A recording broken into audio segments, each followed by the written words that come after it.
a gente precisa dar nome às coisas como eles são, e aparentemente só a imprensa internacional é que fez a melhor interpretação do que aconteceu ontem, né? Que foi um espetáculo militar. O Financial Times, o Bloomberg e o New York Times, o Nelson de Sá reporta, inclusive isso, eu tinha visto ontem, essa madrugada, na verdade, um pouco essa repercussão internacional, e a tradução que eles fazem é que foi um grande espetáculo militar.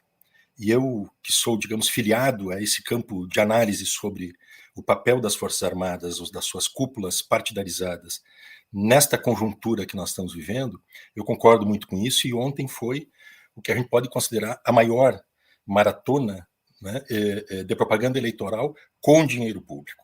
Né? Foi isso que aconteceu ontem.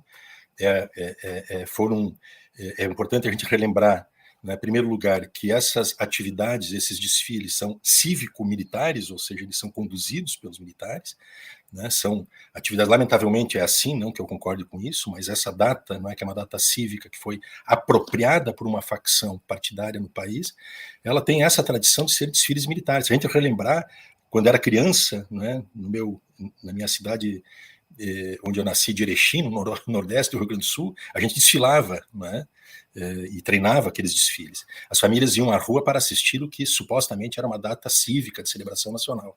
Então, em primeiro lugar, é isto, né, há uma apropriação indevida. As Forças Armadas promoveram este mega comício eleitoral para o seu candidato, que é o Bolsonaro.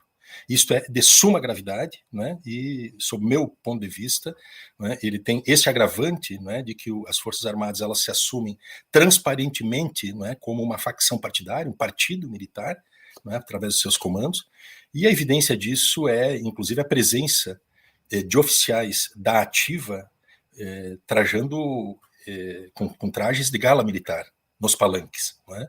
Então isso é um aspecto bem importante que a gente tem que ressaltar, né, porque denota, né, essa situação atípica que nós vivemos na nossa democracia de uma tutela dos militares. Nós não estamos aqui tratando, vamos ser claros, nós não estamos tratando aqui, né, com níveis razoáveis e civilizados, né, de políticos, né, de agentes políticos. Nós estamos tratando aqui de milícias fardadas, que são os comandantes das Forças Armadas, nós estamos falando aqui com chefe de milícia, né, e com bandos criminosos. E eles estão dispostos a tudo. Tudo o que eles querem é pretexto, né, para promoverem essa arruaça, né, e tumultuar a eleição. Então, eu acho, desse ponto de vista, eu acho que é improvável que tenha punições, e não faltariam razões para punir, e não só o Bolsonaro. Olha que no dia de ontem, nos palanques supostamente oficiais, nós tínhamos candidatos e candidatas, a Damares estava lá, não pode estar em solenidades oficiais. Né? A Flávia Arruda estava lá, e outros tantos estavam lá. Então, eu acho que não vai acontecer nada, né, pela imponderabilidade que significaria uma punição, ele cassação do registro da candidatura, e segundo lugar, porque nós estamos com uma democracia combalida, né, uma democracia muito debilitada, que ela se segura por fios, né, de apoio.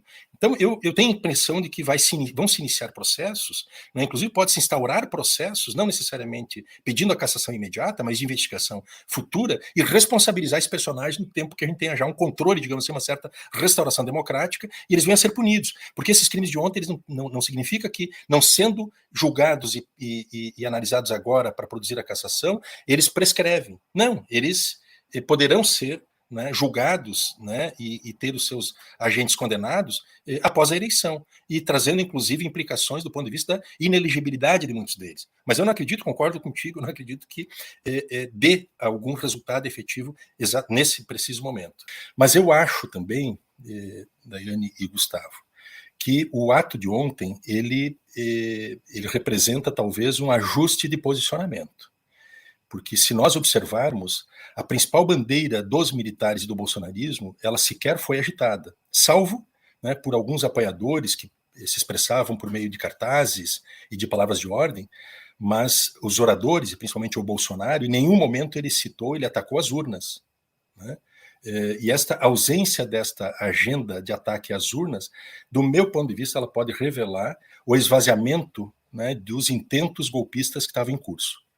E aí eu retorno alguns dias atrás, e a gente conversou na semana passada, se não estou equivocado, o Gustavo que me perguntou sobre o encontro do TSE, do presidente do TSE, com o general-ministro da Defesa, o Paulo Sérgio Nogueira de Oliveira, e que haviam duas hipóteses, e uma das hipóteses era que o TSE, ao aceitar, ainda que fosse uma gambiarra, né, este teste de integridade das urnas, ele estaria oferecendo aos militares uma espécie de uma saída honrosa, né, porque eles teriam, então, um argumento para esvaziar essa retórica, poder prestar contas à sua matilha, que foi insensada ao longo desses 2, 3 últimos anos em relação à suspeição sobre as urnas, e, portanto, eles, com essa sinalização feita pelo presidente do TSE, eles teriam, teoricamente, um álibi, né, para dizer para a sua matilha, conseguimos, terá transparência nessas urnas e, portanto, a eleição, né, não deverá ser contestada por nós.